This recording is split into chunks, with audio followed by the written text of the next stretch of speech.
So back up to the start for a heat of the Diamond Challenge Sculls. This is the open event for men. And on the left of your picture, you have Krommenhoek from the Netherlands, and his opponent is Tim Wilkinson. On the right of your picture, 24-year-old Tim Wilkinson from the Greenbank Falmouth Rowing Club. It's a gladiatorial contest. It's man against man, and the Diamonds is the pinnacle. If you can win this competition, not only is your name etched on the cup, you can talk to your grandchildren about it. Coming off the end of the island, the Dutchman has a slight lead over Tim Wilkinson from Greenbank Falmouth. Yeah, the Dutchman's got to be favourite to take this race. As we see this recorded part of the race off the start, we'll follow it further down the course later on. But Krommenhoek is the informed sculler. He's raced in the World Cup, and you can see there.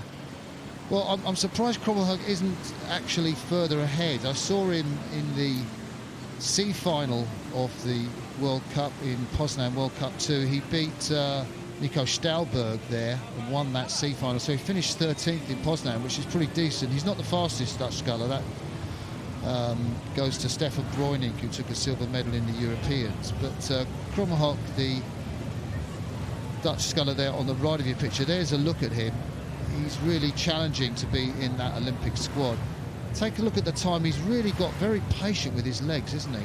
He has. His legs start with his shins vertical, and he takes his time pushing them down, but you can see his knees wobble from one side to the other, and that's a sure sign that he is not confident. He's really feeling the bounce on the Henley water, and he hasn't got really good flow. He looks tense around his shoulders, and occasionally his arms bend at the catch as the scull lurches from one side to the other.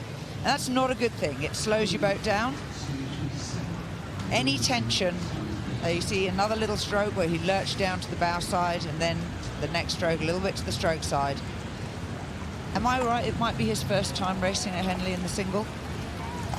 Yeah, I think you know, the water at Poznan in World Cup 2 wasn't that great. There was a bit of a headwind there. I think he came down the course in about 7:28. So he's probably a 6:54, 6:56 sculler, I think. So. He's a very tall man, though, and you can see that because when his shins come vertical, they're very nearly level with his armpits. He's done a 5:36.8 on the 2K erg, and well, that's only a little bit slower than his fellow countryman Simon van Dorp, who's got the second quickest ergo time. But he's a big man. You can see the wobbles, and I think that's absolutely right. There are some wobbles, but I think he's really quite, you know, with it. He's allowing the boat to move. What I like about his legs, they're connected for the whole drive, and basically it's a very, very leg-based stroke. And I think, you know, as long as your leg-based stroke in sculling, you keep the upper body out of it, then you can't go too far wrong. Certainly that's what makes boats go fast. Oh, and he's just taking his rate up, hearing the crowd's applause, doing a little bit of a final spurt down the enclosures, and Tim Wilkinson manfully following him along.